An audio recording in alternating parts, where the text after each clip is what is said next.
You are watching Channel Adrian TV. Yo, YouTube, what up? Welcome back to Channel Adrian TV, and y'all know me as Adrian. But before we get into the video, y'all be thankful you were blessed to see another day, because we all know life is short. Now, I have a reaction video about a woman who talks about divorce, and she talks about some things that I talked about on this channel. Let's watch the video and react to comments. What's your age? 32. And what do you do for work? I'm a divorce lawyer. As a divorce lawyer, would you say that divorces are initiated most by men or by women? Women, 90% of the time. Why is that the case? I think that they yap with their friends, and I think they get real frustrated where guys are like, I'll get to it tomorrow. And I think the women just get in their heads and they're like, all right, I'm done. So it's the women who are sabotaging. That's true. A lot of the women's friends, because that's one thing I've always talked about on this channel. I don't know why women talk about their own personal problems to other women. Now, I know some of y'all are going to say men do this too, but on this channel and the Room 1031 channel, y'all know me. I've always said it's stupid to bring outside voices to your relationship because they don't know the whole ins and outs. Now, if you're being abused physically, I get that. That's different. I just want to make that clear. Their own relationships? Yeah, I think so. I think a lot of it is that they're getting with their girlfriends, they're angry, they just get frustrated, and they have a lot of people in their ears, and I think they just want to, when they're done, they're done. But surely, as a woman, you shouldn't tolerate any and everything in a relationship. Definitely not at all, but I feel like things build up really easily with people, and they're talking about it more, where you're like pissed off and you get kind of over it quickly. But how long have you been a divorce attorney? Probably like since 2016 I've been practicing, and then 2017 officially barred. So being that you've been in the field for 8+ years, do you think that marriage is outdated now? I don't know about outdated, but... Oh, y'all saw that? She wants to say yes because of how relationships are and culture is now.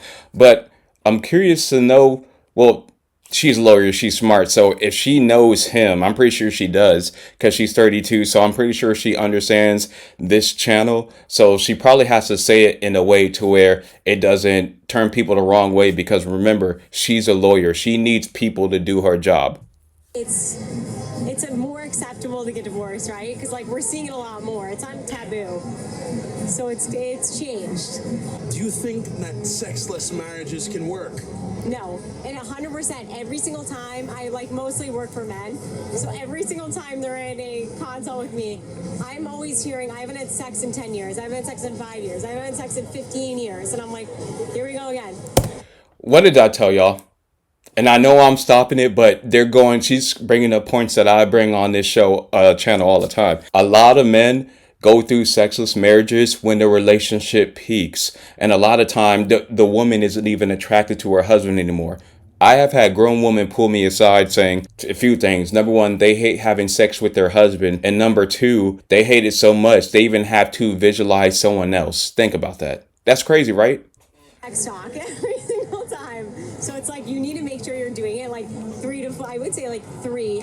2. Sometimes you want to go like 2 times, 2 to 3, but it really should be like 4. 2 to 4 times is ideal. So a lack of sex in these marriages is the most common theme that you're seeing when they end. Yeah, because it's connected to more of that. It's not just physical. It's like, all right, well, if you're not into someone and you're disgusted by them and you're pissed off at them, you're not going to be having sex with them, right? What did I say? Did you hear her first words? If you're not into them. I hope y'all starting to pay attention now. Because you're going to be unattracted to them, you're going to be irritated, and you're not going to be into them. So you're not going to be paying them. So why do you think people stay in these relationships for so long? Money?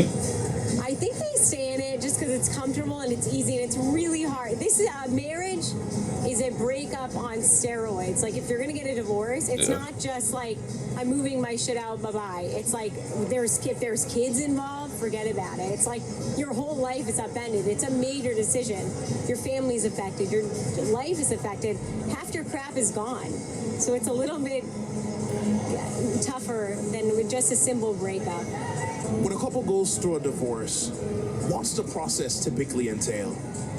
Someone has to file, first and foremost, someone's got to file. So you got to fill out the paperwork, file it with the court, and then you've got to serve someone, or they have to sign something saying they've gotten it. So either you have a random stranger who's hired by a service, or you have someone that you know go and hand them the paperwork, which is always awkward. Or you can tell them, hey, I'm going to divorce you, and you're going to sign this document saying you've received this, which is always awkward. So wait, they don't send a sheriff out to serve them, or? You can't, like, some people will do that where you can get a constable, but it's not a sheriff. If there's a restraining order, you can get a sheriff to do it.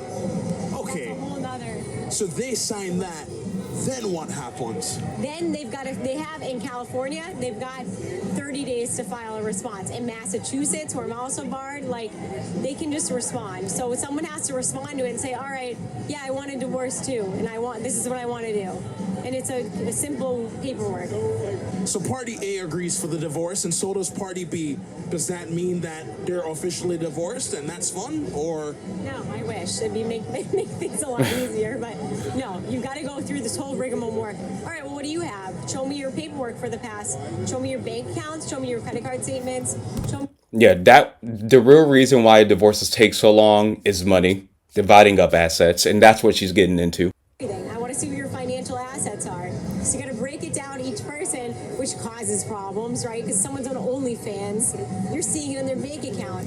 Because unlike, Ashley Madison, they used to hide it as American Bank. OnlyFans just says straight up OnlyFans. They have no shame with their billing. So you start seeing these kind of charges, and you go, all right, well, we need to do more. I got to look into this. What else have you done? Have you gone to hotels? I want to see more bank statements. Take me back 5 years. And if you pay attention closely to what she said, seeing OnlyFans, in other words, how she phrased it, a woman caught her husband paying for OnlyFans. Because let's be clear. Let me be honest. I don't think a lot of women are going to pay for OnlyFans because it's easier for women to get sex. Now, will some women pay for OnlyFans? Yes. But the majority of people paying for OnlyFans are men. And that's just what she was saying. Because remember Ashley Madison, the old site where married couples will commit adultery? They put it as American Bank so you couldn't tell. And that's what she was saying. But for OnlyFans, it'll say OnlyFans on the statement.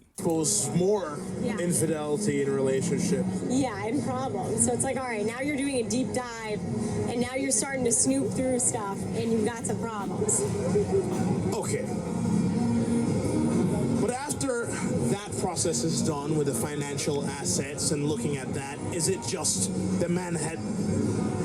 So after that part's done, is it the man has made 100K and the girl makes 50K, so the girl gets 25 from the man, or what? No, then you're going to be looking at a whole complicated state-by-state calculation of, all right, how long were you married? Who paid what? Who's doing what? Who can earn what? Like, so now you're looking at all the potential of that, and you're going to get a crazy calculation. And if you're married for a decent amount of time, you're going to get some spousal support. If you're, like, say the guy's paying all the bills, woman's at home. The guy's going to pay up. He's going to be paying a good amount, and it's going to be for, in California, if it's less than 10 years, he'll be paying half the length of the marriage. Massachusetts, you go, it goes to 5 years, 10 years, 15, 20. It doesn't go, it's more regulated, but just depends. Being a divorce lawyer for 8 years, are you for prenups or are you against them? Prenups are amazing. I'm a big fan of prenups. When some of my friends get married, instead of giving them a blender, I give them a prenup because it's a lot more useful, and I just do it for free and set it up. And I know the relationships, you know what to put in there. And it's great. So prenups, and you have a roadmap, basically, of what you're going to do. You can save like 50K on average if you have a prenup. That's crazy. Did y'all hear that? You could save 50K if you have a prenup. Now, I know prenups aren't ironclad and they can be thrown out of court. I do know that. I've said that on the channel before, but I still think you should, because the fact that she just said it could save you 50K, and if she doesn't want to sign a prenup, that kind of lets you know already what the relationship is. Because you already say you divide this, do that. And you can put future stuff and there's a vacation home. Okay, I have no vacation home right now, but you put in the prenup and you can divide your vacation home, or say you have a business, divide your business a certain way. You do Oh, certain hell no. things. But if prenups are so simple, why are so many women against it? Because they want as much as they can get, obviously. Did you hear that? Let me play it again. He just said, I'm just going to play it again. Divide your business a certain way. You do certain things. But if prenups are so simple, why are so many women against it? Because they want as much as they can get, obviously. I mean, you're not going to go to someone and say, hey, you want half my, can Y'all hear I that? have half the amount you're supposed to get? Who would take that deal? Not many people. So it's not a very appealing thing. It's like going to someone who's ordering a sandwich and said, let me give you half the sandwich. Who's going to eat that sandwich? Yeah. You want the full sandwich. And what's the biggest misconception you've noticed when it comes on to divorces? I don't think they're as taboo as they need to be. Like, everyone's like, oh, it's so bad, and it's like ruins your whole life.